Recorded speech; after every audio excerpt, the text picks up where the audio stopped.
강혜신의 오늘의 미국.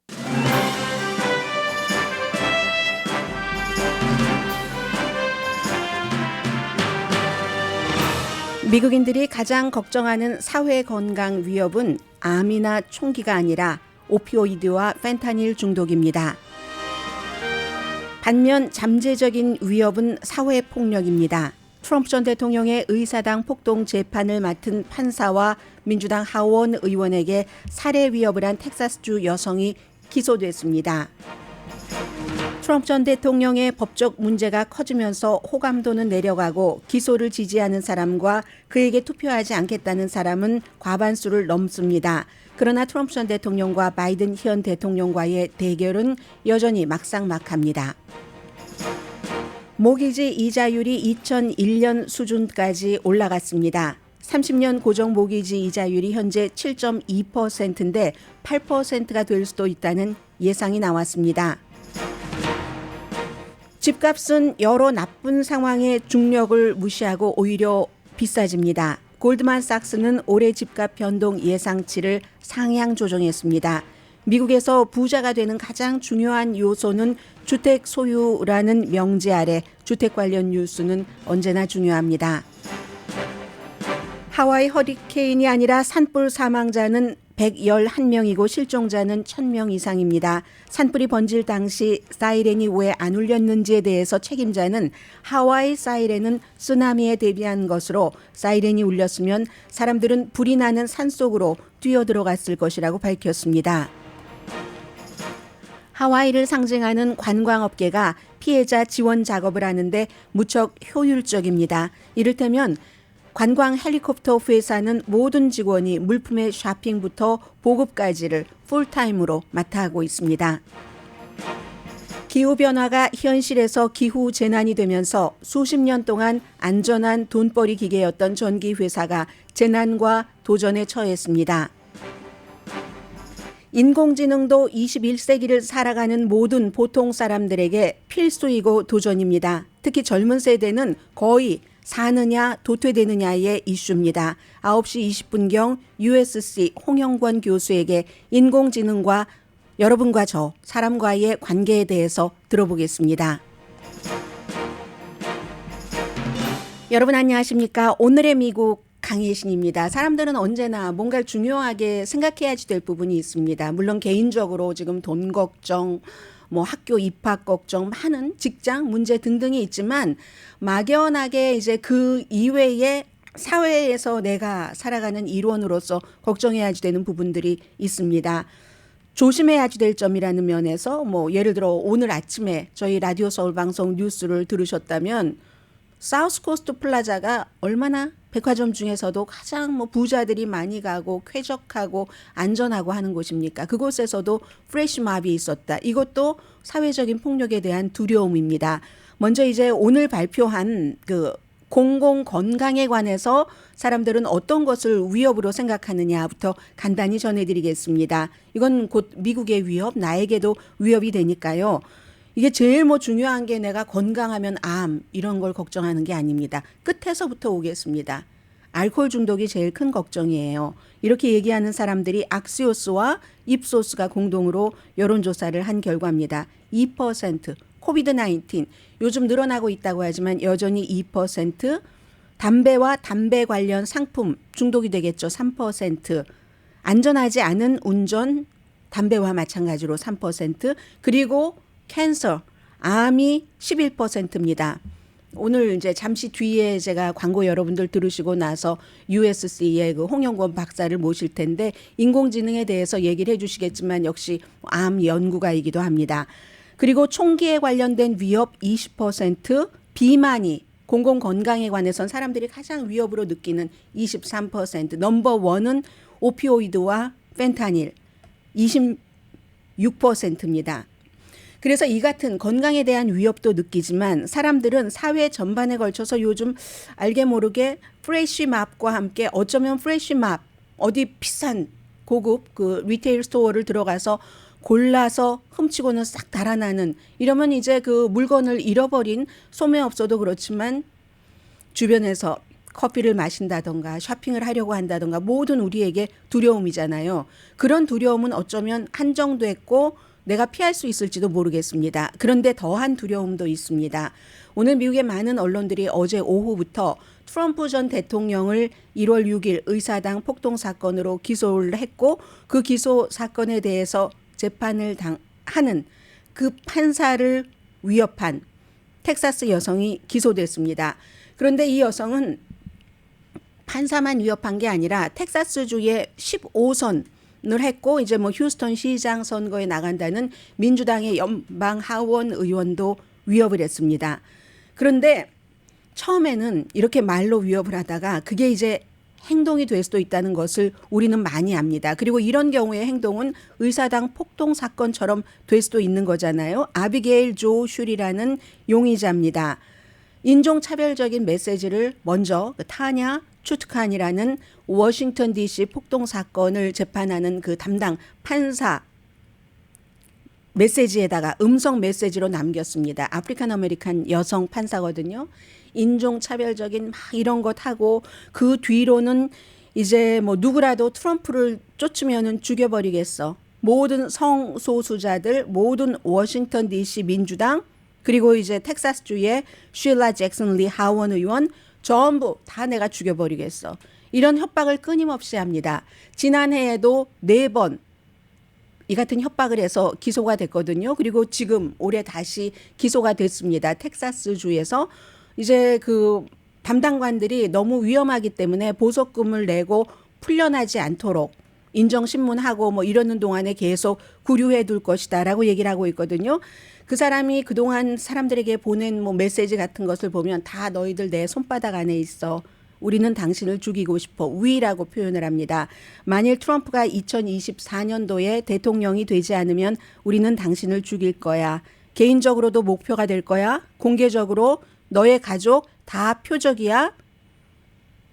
용의자가 경찰 수사 과정에서 메시지를 남긴 것을 인정을 했고 그렇지만 나는 뭐 워싱턴 DC에 가서 그렇게 판사를 살해한다던가 또 의사당에 가서 연방 하원 의원을 살해할 뜻은 없었다. 뭐 이렇게 얘기는 했습니다. 얘기는 했지만 어쨌든 이런 일들이 잦아지면 잦아질수록 행동으로 이어질 수 있다는 것은 우리가 압니다. 그리고 이제 이 같은 일들의 시작은 트럼프 전 대통령입니다. 왜냐하면 트럼프 전 대통령이 의사당 사건에서 기소되고 나서 본인의 소셜미디어에 누구라도 날 쫓는다면 알았지? 가만히 안 둘 거야? 이런 것을 하고 그리고 또 이상하게도 조지아주의 풀튼 카운티에서 역시 그 선거 결과를 불법으로 뒤집으려고 했다는 혐의로 마피아법을 적용을 해서 트럼프 전 대통령과 18명을 기소한 파니 윌리스 판사도 아프리칸 아메리칸 여성 판사고 지금 뉴욕에도 한 건 있잖아요. 뉴욕의 검찰총장도 아프리칸 아메리칸 여성이고 하니까 트럼프 전 대통령은 이 아프리칸 아메리칸을 나타내는 N자로 시작되는 단어요. 그것을 R자로 살짝 바꿔서 본인의 소셜미디어에 계속 올립니다. 어떤 때는 하루에 막 12번 이렇게 그걸 또 그대로 본따서 트럼프 전 대통령의 많은 지지자들이 시작은 말로 하죠. 그다음에 이제 여기저기서 같은 공화당이어도 다른 후보를 지지하는 사람들과 말싸움을 하다가 몸싸움을 하잖아요. 그 뒤에 어떤 일이 일어날지 2024년도에 트럼프가 대통령만 안 돼봐라. 알았지? 니들 다 죽어. 지금 이런 거잖아요. 굉장히 미국이 혼돈으로 들어갈 수도 있다. 트럼프 전 대통령이 하기에 따라서 이런 걱정이 되는 아침이고요. 오늘 아침에 이제 팍스뉴스의 여론조사 결과를 좀 말씀을 드리겠습니다. 53%가 트럼프 전 대통령이 2020년 대통령 선거 결과를 뒤집으려고 불법을 저질렀다. 53%. 여긴 민주당도 있고 공화당도 있고 무당파도 있을 겁니다. 그리고 20%는 잘못은 했지만 불법은 아니다. 24%는 심각하게 잘못하지 않았다. 민주당은 90%가 불법이라고 했고 공화당도 13%나 불법, 무당파는 62%가 트럼프 전 대통령이 선거 이후에 이렇게 기소된 여러 케이스와 관련돼서죠. 한 일이 불법이라고 답변을 했습니다. 그런데 퀴니피악 여론조사 결과도 54%가 기소한 것이 맞다라고 얘기를 했고 트럼프 전 대통령 지지율이 그러니까 조금씩 내려가기 시작했거든요. AP통신의 여론조사 결과도 53%는 기소를 지지했습니다. 그런데 이 여론조사들은 전부 조지아주에서 기소되기 직전, 조지아주에서 기소됐으면은 이게 더 기소가 맞아라는 비율이 높아졌다고 해석할 수 있는 그 그래프 추세는 그렇습니다. 그리고 53%는 트럼프 전 대통령에게 투표하지 않겠다. 또 다른 11%도 나도 아마라고 하면 64%는 트럼프 전 대통령에게 투표하지 않을 것이라는 잠재적인 그 그룹입니다. 그런데 그렇게 따지면 이제 이게 트럼프 전 대통령이 참패할 것 같아라는 시나리오가 많습니다. 많은데도 보면은 트럼프 전 대통령과 바이든 현 대통령의 대결은 막상막하거든요. 퀴니피악의 여론조사 결과 바이든 대통령이 뭐 겨우 1% 앞섰을 뿐입니다. 47% 대 46% 정도거든요. 그래서 지금 트럼프 전 대통령의 전략은 이겁니다. 나에 대해서 기소를 한 그 모든 기소가 다 글러먹었어. 다 가짜로 한 거고 나는 미국 최대의 영웅이고 전부 여러분을 위해서 한 일 때문에 민주당이 나에게 뒤집어 씌우는 거야 하면서 하나를 딱 들고 나왔죠. 그게 뭐냐면 역시 팍스뉴스의 여론조사 결과를 말씀드리겠습니다. 헌터 바이든을 들고 나온 겁니다. 처음에는 바이든 대통령의 아들 헌터 바이든만 들고 나왔지만 그걸 점점 바이든 대통령과 연관을 시켜서 제일 중요한 거 끝에 가면 이렇게 연결이 될 겁니다. 바이든이 현 대통령이 아들을 통해서 결국은 중국과 우크라이나에서 아들이 사업한 것에 불법으로 돈을 벌었다 될 텐데 이게 지금 트럼프 전 대통령이 원하는 쪽으로 가고 있습니다. 본인에 대한 지지도와 호감도는 내려가고 있어요. 분명히 기소되면 기소될수록 많이 사람들이 아니까 노출도 좋고 해서 돈도 잘 벌리고 하는 건 있지만 그래도 이제 진실이라는 게 있기 때문에 점점 많은 사람들이 트럼프 전 대통령이 처음에는 말하는 거 다 믿었는데 알고 보니까 그게 아니네 라고 생각하는 사람들도 있죠. 이건 트럼프 전 대통령에게 나쁜 점이지만 헌터 바이든에 대해서 트럼프 전 대통령의 전략이 주요하고 있습니다. 외국과 비즈니스를 불법으로 했다. 이렇게 생각을 하는 사람들이 점점 늘어납니다. 뭔가 불법으로 돈을 벌었어. 헌터 바이든이. 그게 이제 지금 50%입니다. 박스의 여론조사 결과 4월 달에는 44%, 2월 달에는 37%였으니까 2월 달보다 지금 13%나 늘어난 겁니다. 불법은 아니지만 뭐 비윤리적이야. 이건 별로 변화가 없어요. 한 36% 정도. 심각한 잘못은 아니야. 이건 지금 현재 8%인데 전에보다 조금 줄었습니다. 줄었는데 이게 뭔가 불법이다 하는 것으로 많이 갔잖아요. 해서 이 부분은 이제 민주당 사이에서도 헌터 바이든이 뭔가 잘못한 것 같기는 해라고 생각을 하고 더 중요한 건 아들이 그렇게 돈을 버는데 아버지가 불법이었을 거야라고 느끼는 비율은요. 지금 민주당 사이에서도 늘어났습니다. 민주당 사이에도 2월 달에는 9%였는데 지금은 19%, 공화당은 2월 달에 69%, 지금 80%, 무당파가 중요하죠. 무당파에서도 늘어났습니다. 바이든 대통령도 관련이 있을 거야. 전에 30%, 2월, 지금은 50%. 이렇게 해서 결국은 8월 11일부터 14일까지 그 박스가 유선과 무선으로 전화 여론조사를 한 거거든요. 뭐 비컨 리서치와 쇼 앤 컴퍼니 리서치사와 공동으로 그래서 오차 범위는 3%. 트럼프 전 대통령은 비용이야, 법률 비용이야 지지자들이 대준다지만 기소가 정치적인 의도다 본인이 이렇게 얘기를 해도 그렇지 않다고 생각하는 사람들도 늘어나니까 공화당 아니면은 무당파에서는 특히 그런 부분이 많이 늘어나니까 마이너스지만 헌터 바이든과 헌터 바이든의 아버지인 바이든 현 대통령을 범죄자로 몰고 가는 여기에는 이제 트럼프 전 대통령이 성공을 하고 있는 겁니다.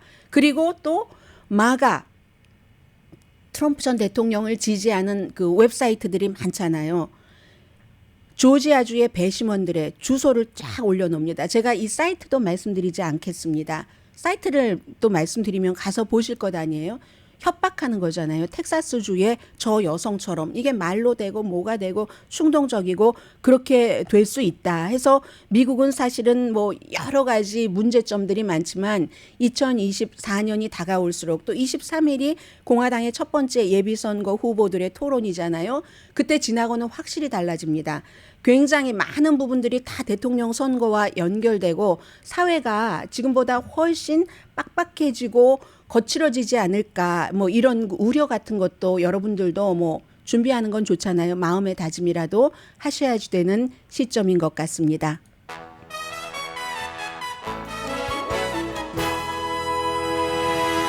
잠시 뒤에는 제가 여러분들과 함께 인공지능과 나, 인공지능과 내 아이 뭐 많이 들어오셨잖아요. 그동안 인공지능에 대해서. 그런데 그동안 조금씩 여러 분야에서 많이 들어왔던 것들을 내가 다른 사람들에게 인공지능이 뭐지? 하고 말할 수 있도록 나의 자녀들은 지금 당장 대학 가는 거 중요합니다. 그런데 대학 가는 준비를 하는 어린 학생들도 이 인공지능을 완전히 다른 학생들보다 더 쉽게 더 효율적이고 긍정적으로 사용하지 않으면 대학이 문제가 아니에요. 당장 고등학교 공부하는 것부터 사회에 나가서 직업인으로서 일할 때도 문제가 되거든요. 그런 여러저러 이런 문제들을 제가 USC의 홍영권 박사님을 모시고 들어보겠습니다. 오셨는지 모르겠어요. 안 오셨으면 뭐 일단 다른 뉴스부터 진행하죠.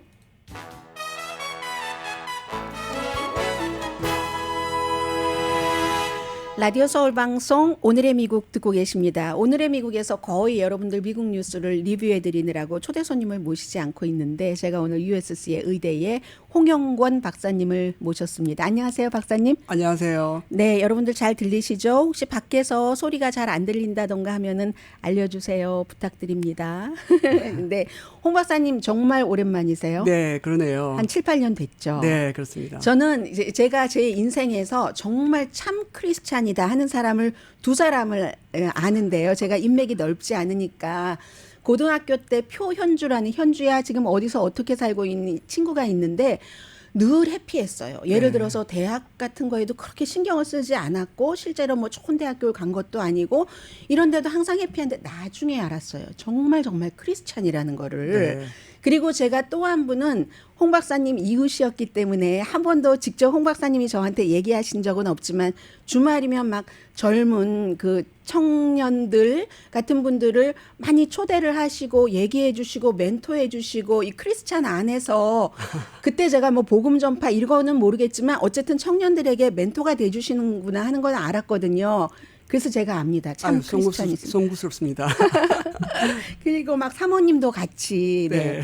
그 자녀분들이 지금 세 분인데 다 많이 컸죠? 예, 뭐 아직 초등학생들 하고 이제 중학생. 그 초등학생 아버님으로서 USC의 이 의대 교수로서의 네. 인공지능에 대해서 오늘 여쭤볼 건데요. 마이크 네. 조금 가까이 쓰셔도 될 것 같아요. 네네. 제가 마이크 예. 네. 인공지능에 대해서 이 내 아드님이 세 분 계시는데 네. 내 아들에게 이 인공지능은 어떤 의미다. 그리고 인공지능을 또 청취자 여러분들께도 그 크리스찬의 마음으로 좀 설명 좀 해주세요. 친절하게. 네네네. 우리 아들한테 말하려면 좀 쉽게 해야겠죠? 또 우습게 해야 되고. 네. 그래서 이제 인공지능은 아주 컴퓨터 프로그램이라고 하고요. 네. 아주 똘똘한 놈입니다. 쓸 때도 많고요. 그래서 이 인공지능은 이 세상에 있는 모든 지식을 다 안다고 생각하면 되고요. 그리고 인간처럼 생각하고 학습하고 결정을 내리고 그리고 심지어 인간하고 대화를 통해서 사람들이 하는 여러 가지 일들을 아주 효율적으로 그 효율을 맥시마이즈 할 수 있는 그런 똘똘한 친구라고 생각하면 되겠습니다. 네, 지금 여러분들께 유튜브에서 혹시 밖에서 듣고 계시면 좀 나와주세요. 유튜브 이 스크린이 홍 박사님이 보여야지 되는 스크린이 조정하는 게 하나도 없어졌거든요. 왜 제 얼굴만 나오나요? 저는 안 보여도 되는데 좀 누군가가 도와주세요. 그리고 아주 똘똘한 놈이다 하면 학교에서는 지금 USC 의대에서는 이 인공지능을 어떻게 활용하고 계시나요? 네, 가장 쉽게는 이제 리서치에 아주 깊숙이 들어와 있습니다. 네. 여러 가지 일을 하면서 가지고 특히 빅데이터, 그러니까 뭐 임상 자료들, 네. 뭐 지난 과거 50년 동안 누적되어 오는 그런 임상 자료들 쉽게 말해서 한마디만 이런 것들을 간략하게 분석하고 이제 앞으로 프리딕션하고 이제 병이 어떻게 이제 진행되고 있고 이런 것들을 아주 쉽게 저희들 위해서 풀어서 저희들한테 설명해 주죠. 그래서 그리고 또 뭐 의사 선생님들은 이제 진단하고 뭐 처방하고 이런데 인공지능이 아주 중요한 일을 담당하고 있다고 생각하시면 되겠습니다. 지금까지는 그 모든 일들을 인간이 했잖아요. 그렇죠. 그럼 인간이 할 수 없는 일까지를 인공지능이 보태서 해준다는 말씀이시네요. 물론입니다. 예. 그래서 지금까지 인간 지능을 통해서 사람들이 경쟁을 했는데요. 이제는 인간 지능으로 경쟁하는 시간은 끝이 났습니다. 네. 네. 그래서 내가 가지고 있는 지능에다가 인공지능을 탑재해 가지고 자유자재로 이용할 수 있는 그런 사람만이 이제 앞으로 선두 그룹이 되는 거죠. 그러니까 인공지능 유저라는 말이 사용한다 해서 그래서 나오는 맞습니다. 거고. 지금 우리가 가지고 있는 스마트폰처럼 그 기계를 만들거나 앱을 만드신 그런 디벨로퍼들 계시고요. 네. 하지만 더 많은 분들께서는 이제 스마트폰을 가지고 어떻게 하면은 우리 생활에 편리하게 이용할 수 있을지 그런 이제 그런 분들이 있는데 저희들이 말하는 advanced user. 네, 그러니까 네. 인공지능이 나온 지 뭐 옛날부터 있었지만 가장 지금 핫하게 된 거는 1년도 채 안 됐거든요. 우리 선생님 일반인들이 사용하는 네, 선생님 거요. 아시다시피 네. 이제 챗 GTP가 가장 네, 네, 대표적이겠고요. 그 전에는 뭐 우리 바둑 구단 이세돌 구단하고 이제 바둑 가지고 이긴 뭐 알파고 네, 네, 뭐 이런 것도 알파고. 있었죠. 네. 근데 그거는 인공지능이 얼마나 파워풀하다는 걸 이제 실제로 증명하는 게 2016년에 이랬습니다. 그런데 네. 사실 우리가 인공지능을 쓸 수 있게 된 것은 챗 GTP가 가장 뭐 처음이라고 할 수 네네. 있거든요. 그게 작년 채 1년이 안 됐습니다. 11월. 네. 네. 그래서 엄청나게 이제 혁명을 몰고 왔죠. 그래서 말씀드리자면 산업혁명보다 더 큰 혁명. 이제 여기서 결국은 이 인공지능을 아주 잘 사용할 수 있냐 없냐에 따라 가지고 앞으로 선두 그룹이 되느냐 망하느냐 이게 결정이 되는 거죠. 특히 우리 학생들한테. 네, 학생들한테는요. 네. 그러니까 예를 들어서 저도 이제 인공지능을 쓰고 있고요. 네. 많은 분들이 쓰고 계시지만 그런 분들이 뭐 인공지능에서 막 개척자, 선구자는 그렇죠. 아니고 우리는 그냥 사용자일 뿐이지만 맞습니다. 우리의 조카 자녀들은 그럼 어떻게 그러니까 예를 들면 고등학생들이라든가 네. 앞으로 지금 당장 그 시니어 대학에 들어갈 네. 입학 그 단계는 아니지만 그 전부터 더 중요하겠네요. 거기까지 맞습니다. 가려면. 네. 예, 저희 이제 대학 입학이나 네. 특히 의대 입학에서 가장 중요한 이제 과외 활동 중에 하나가 리서치 연구 활동인데요. 네. 사실 여러 학생들이 연구 활동을 많이 하고 싶어합니다. 그런데 어디서부터 손을 대야 될지, 어떤 과목을 손을 대야 될지 이런 걸 전혀 모르고 있거든요. 하지만 그래서 이제 인공지능을 통하면은 이제 이렇게 할 수 있는 거죠. 간략하게 예를 들자면은 인공지능에다 뭐 한국말로 쓰든지 한국말도 아주 잘해요. 네네. 챗하고 그 바드는 그래서 구글에서 만든 네, 바디요. 그렇죠. 그래서 그 두 개가 가장 대표적인데요. 이렇게 할 수 있죠. 우리 할아버지께서 3년 전에 대장암으로 돌아가셨는데 이제 이 대장암에 대한 그런 데이터베이스를 좀 가져다 줄 수 있겠니? 나는 한국인, 일본인, 중국인 그리고 뭐 다른 인종들이 대장암 비율을 먹는 습관에 따라 가지고 한번 분석해서 그것을 논문으로 만들어내고 싶다. 그렇죠? 그렇게 하면은 정말 이 인공지능이 챗 GTP라든지 바드가 굉장히 똑똑합니다. 그래서 여기저기서 다 이제 데이터를 가져와 가지고 이제 보여줍니다. 그러고 나서 이제 우리 학생들이 이걸 분석해줘라고 하면은 물론이지 하면서 이제 분석을 아주 그냥 잘 해냅니다. 그래서 이렇게 주거니 받거니 이렇게 핑퐁처럼 이렇게 질문을 던지고 인공지능이 반응하고 대답 주고 이렇게 왔다 갔다 하면서 이제 논문거리 하나가 나올 수 있고 그 논문을 출판할 수도 있는 거죠. 네, 물론 지금까지는 일반인이 사용하고는 초기이기 때문에 저도 많이 써보면 뉴스에 대해서는 틀린 부분이 많은데 맞습니다. 근데 또 많이 고쳐지던데요. 예, 빠른 그게, 속도로. 예, 네. 인공지능의 한계라고 하는 게 hallucination이라고 네. 망상흑우라고 해석되는데요. 없는 부분도 자기가 막 만들어냅니다. 그래서 특히 이제 리서치하는 우리 친구들은 결과가 나왔을 때 한 번 더 팩트 체크를 해야 됩니다. 본인이. 네, 예, 그러면서 공부를 하게 된 거죠. 그러니까 팩트 체크를 하려고 한다 할지라도 지금 인공지능을 학교에 따라서는 금지하는 학교도 있고 하는데 이미 그건 아닌 것 같고 쳐지니까. 네, 인공지능을 금지하는 거는 주로 에세이 같은 거 네네. 이거를 이제 써와라 했는데 뭐 조사를 해와라 했는데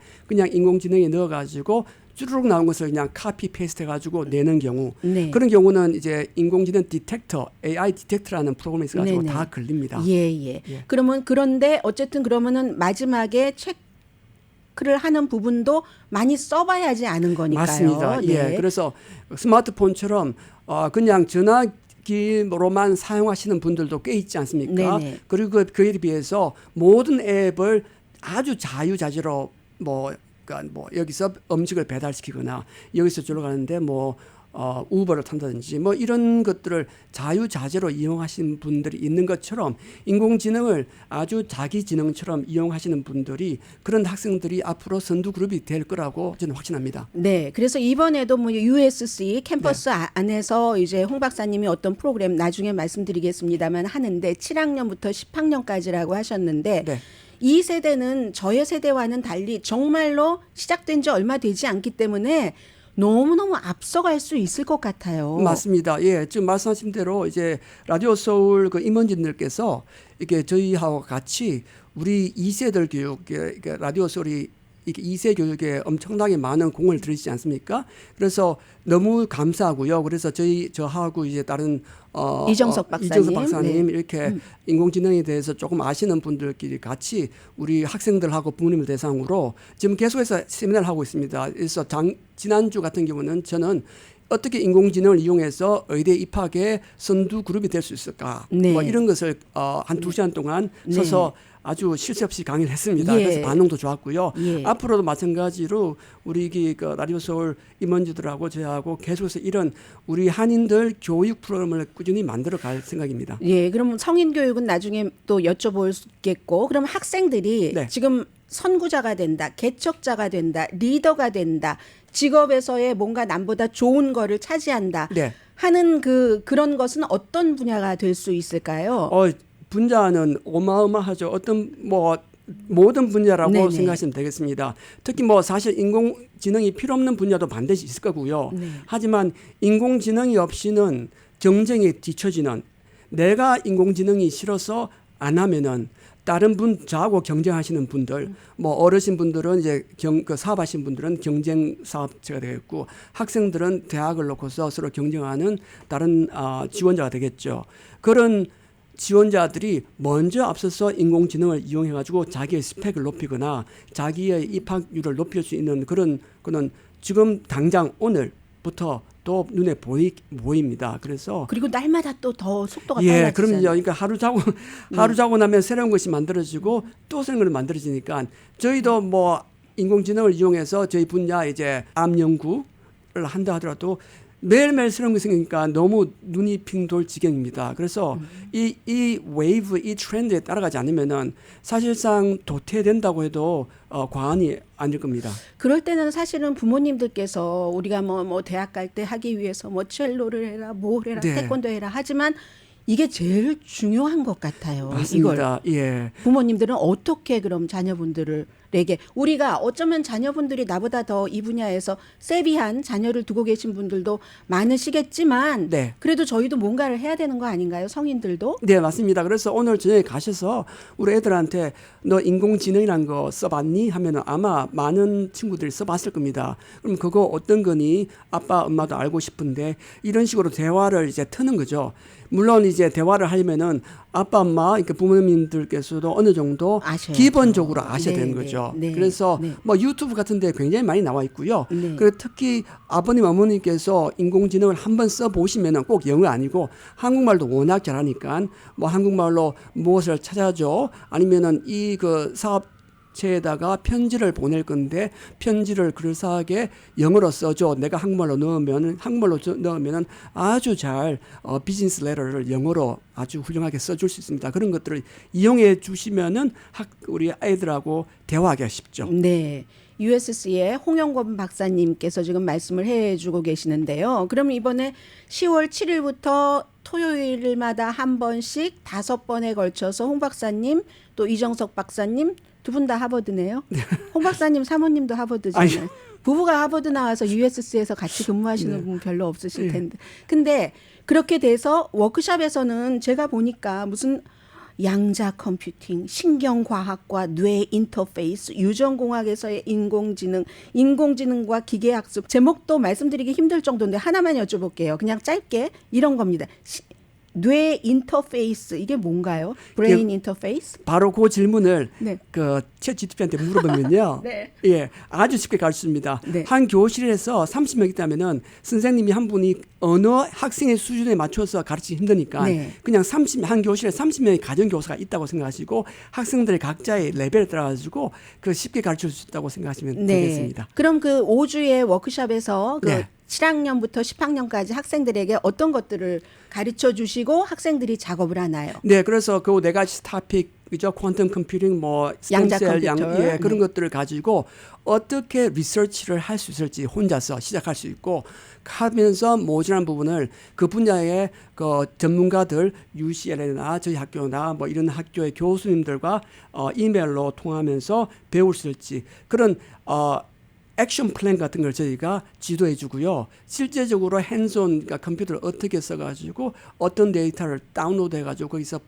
인공지능을 통해서 분석할 수 있을지 그런 길잡이 역할을 해 드릴 겁니다. 유튜브도 만든다면서요? 네, 그래서 학생들이 그냥 듣기만 하면은 그 잊어버리니까 학생들이 저희는 능동적으로 자기가 유튜브도 만들고 그것을 포스팅하고 그리고 좀 더 나가서 그거를 논문화 시킬 수도 있는 그런 트레이닝을 저희가 시키려고 합니다. 그래서 저희는 교수 강사가 아니고 그냥 투어 가이드가 되는 겁니다. 네. 마치 이런 인공지능이 똘똘이가 있는데 교수님들보다 더 똑똑해. 그러니까 내 말 듣지 말고 걔하고 같이 얘기함으로 걔한테 직접 배우고 그래서 너도 많이 이렇게 어드밴스드 스테이지로 갈 수 있어라고 저희는 투어 가이드만 해줄 겁니다. 저는 제가 만약에 지금 미래의 세대를 이끌어갈 만한 그런 자녀가 저에게 있다면 네. 다른 거 다 빼고 무슨 어디를 스킬을 데리고 간다 뭐 이런 거 다 빼고 네. 이 인공지능 워크숍에 자녀분 데리고 갈 것 같아요. 자녀를. 감사합니다. 네. 네.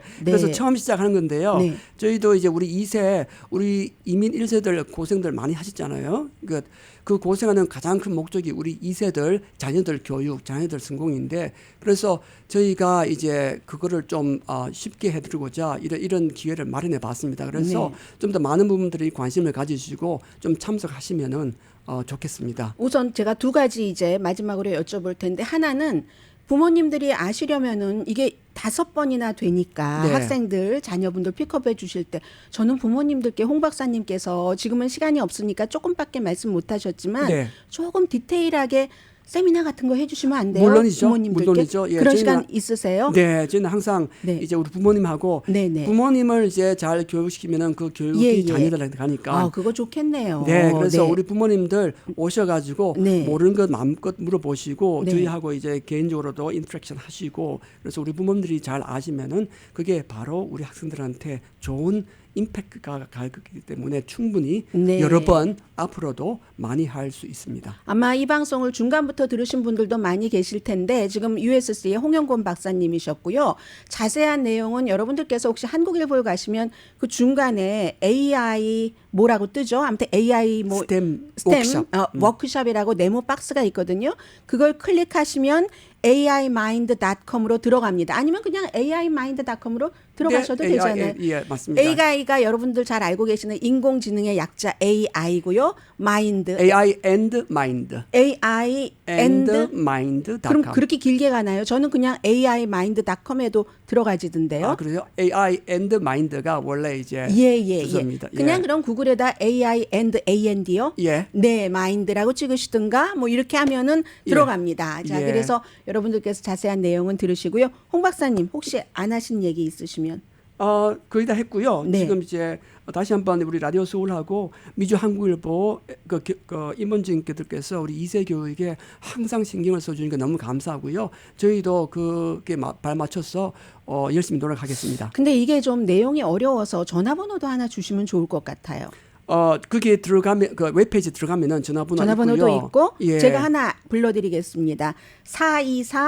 424-438 0929 maybe 이정석 박사님 전화번호인지 모르겠어요. 424-438-0929 AImind.com 코리아타임즈에 가시면 배너도 찍으시고 네. 아무튼 이 인공지능에 대해서는 지금 이미 다 큰 사람이나 커갈 사람이나 중요한 것이라는 거 말씀드리고 박사님 반갑습니다. 네, 감사합니다. 항상 건강하십시오. 네, 건강하세요. USC의 의대의 홍용권 박사님이셨습니다.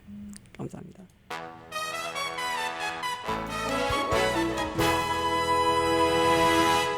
라디오 서울 방송 오늘의 미국 듣고 계십니다. 네. 자, 오늘 부동산 뉴스를 조금 빨리 해보겠습니다. 지난해 10월처럼 지금 이자율이 최고조로 올라갔는데 제가 여러분들께 부동산 뉴스를 가끔 주택에 관해서 전해드리는 것은 몇 가지 이유가 있습니다. 첫 번째, 제일 중요한 것은 모든 사람들은 일단 아주 작은 집부터 내가 살지 않더라도 설령 돈이 없어서 도시에 있는 집을 살 수 없다. 멀리서 잘 골라서 사서 세를 주더라도 집부터 시작하는 게 어떠한 경제적으로 안정을 찾아갈 수 있는 첫 번째고 굉장히 중요한 필수라는 것. 두 번째는 한인분들 가운데서 부동산업에 종사하시는 분들이 무척 많으시고 또 그런 분들께서 오늘의 미국 저희 라디오 서울 방송을 들어주시니까 항상 청취자 베이스로 방송을 하는 거잖아요. 그리고 이제 전반적으로 경제에서 가장 중요한 뉴스이기도 하고 덩치가 크니까 인플레이션이 어떻게 되느냐 이것도 지금 뭐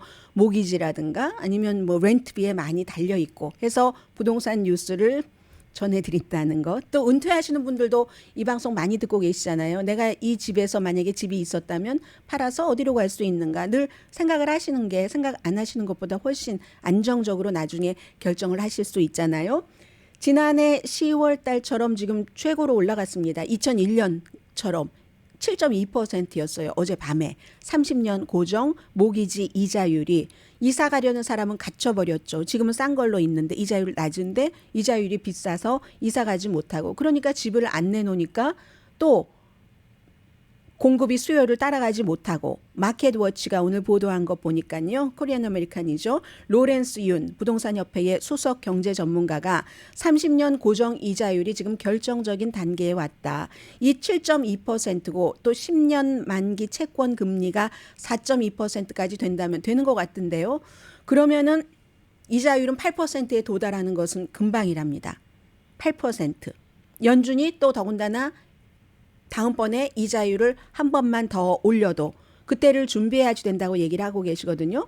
물론 1981년도에 미국에 이민 오신 분들은 그때는 모기지 30년 고정 뭐 이자율이 18%까지 됐지만 그 당시에는 인플레이션도 10% 조금 넘었었으니까요. 지금은 인플레이션 3.2%고 그러면 30년 고정 모기지 이자율이 8%가 되면 어떻게 될 것인가? 주택시장은 심각해지겠죠. 동결을 의미합니다. 살 사람이나 팔 사람이나 다 얼어붙어 버릴 텐데 아직까지는 이자율이 이렇게 높아도 집값에는 별 영향을 미치지 않습니다. 이거 두 가지인데요. 하나는 늘 말씀드리는 수요와 공급. 공급이 많지 않기 때문에 그리고 요즘은 노동시장이 좋아서 그렇습니다. 노동시장이 좋으니까 뭐 페이먼을 할 능력이 생기는 거예요. 그래서 집값이 내려가지 않습니다.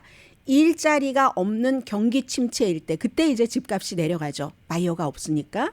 이거는 이제 그 로렌스 윤 씨가 하는 얘기고 다른 전문가들은 6% 넘었을 때 뭐 이미 바이어들이 좀 줄어들었잖아요. 포스트 홈 바이어들은 그건 이제 지적들을 하고 2019년도에 이제 미국이 전체적으로 하면은 그 중간 집값이 많이 다르니까 그냥 이 정도만 비교만 하시면 될 것 같습니다.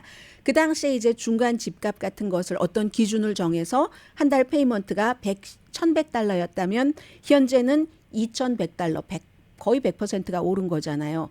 이자율이 그럼 7.2%에서 8% 되면 2,100달러에서 한 달에 200달러가 더 오른 2,300달러가 된다는 겁니다. 이때쯤 되면 팔 사람 더 주춤해진다는 거죠. 갈 곳이 없어서.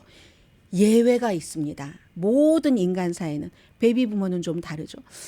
그 집을 사서 작은 걸 사서 큰 것으로 2년에 한 번씩 힘들게 이사 가면서 늘려서 거기서 또 아이들 대학교 들어갈 때 뭐 100%가 커버되지 않으니까 학교에서 다 하고 났어도 30년 지나니까 그게 완전히 내게 됐습니다. 이런 경우 캘리포니아주에서 50만 달러가 있다면 다른 곳에 가서 집을 두 채 사실 수도 있는 거죠. 이래서 예외가 다 있다는 거 노동시장 지금 보셔야지 되고요. 그리고 집을 사시려는 분은 아예 언젠가는 이자율이 내리겠지. 나 그때 살래. 그때 사면 집값이 또 올라갑니다. 필요하시면 사셔야지 된다는 말씀 드리고요. 집값이 중력을 무시하고 오히려 오른다. 중력이라는 건 여러 가지 악조건을 무시하고 오히려 오른다. 이자율이 이렇게 올랐는데도 골드만삭스가 오늘 올해 집값 변동 예상치를 상향 조정했습니다. 전에는 뭐 2.2% 하락한다고 하더니 1.8% 상승으로 올렸거든요. 뭐 모기지 이자율이 22년 만에 최고인데도 앞에 말씀드린 그런 여러 가지 이유 때문에 지금 이자율 상승이 집값 떨어뜨린다고 얼마나 했는데도 지금 안 떨어지고 있잖아요. 내놓는 사람이 없으니까 갈 데가 없어서 그런 거 해서 또다시 forced home buyer는 어려워지고 지금 단독주택이요. 여유분이 한 100만 채 정도 있다고 하거든요. 이게 팬데믹 이전에는 200만 채가 있었습니다. 그러니까 100만 채, 200만 채 하면은 딱 100%가 줄어든 거잖아요. 그러니까 항상 결국은 수요와 공급, 그것도 노동시장이 어떠느냐에 따라서 다르고 다시 한번 말씀드리지만 작은 집이라도 집이 있는 게 가장 좋고요. 지금 집 구입 능력은 1997년 이후에 사람들이 살 수 있는 것은 그 능력은 가장 낮아졌습니다. 그러니까 렌트비가 올라가는 거죠. 점점 살 수가 없으니까 렌트비. 또 렌트비가 올라가면 또 인플레이션도 올라가고 집을 많이 지어야지만 된다는 얘기입니다. 제가 한 6개월 전쯤에 여러분들께 말씀드린 게 있는데 이코노미스트 같은 데서 여러 자료를 분석해서 지금 미국에서 집이 주택값이 조금 내려가거나 안정되려면은 700만 채는 있어야지 된답니다. 그런데 지금 그거의 뭐 7분의 1 정도밖에 없기 때문에 이렇게 주택 소유가 미국에서 부축적의 가장 기본인데도 이게 안 되고 있다 하는 말씀 드리고요. 잠시 뒤에 하와이 속보 전해드립니다.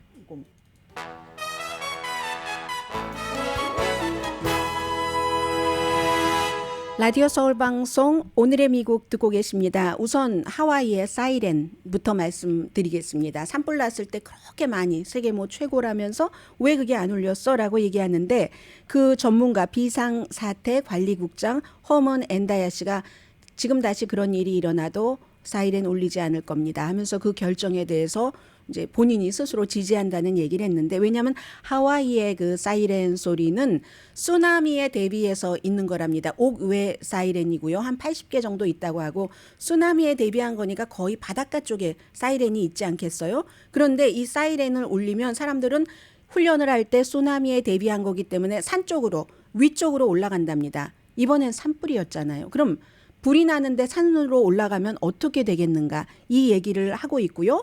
그리고 또 집안에 있던 사람들에게는 또 사이렌 소리가 들리지 않았을 수도 있고 그게 이제 마우카 하와이 말로 마우카라고 하면서요. 산을 향해서 산 쪽으로라는 뜻이라고 하죠. 불 속으로 들어가라는 얘기인데 어떻게 그렇게 할 수가 있겠는가. 그래서 긴급 문자 전화 같은 걸 했는데 전화가 또 불통되기도 하고 했었지만 텔레비전과 라디오가 이런 때 중요한 겁니다. 긴급 사태가 났었을 때 그런 일들 1946년도에 그 당시에 이제 그 쓰나미로 150명 이상이 사망한 뒤에 사이렌을 만든 것이라고 하거든요. 그리고 산불 원인은 전력회사와 연관된 게 있지만 범죄 수사는 아니다라고 얘기를 했고요.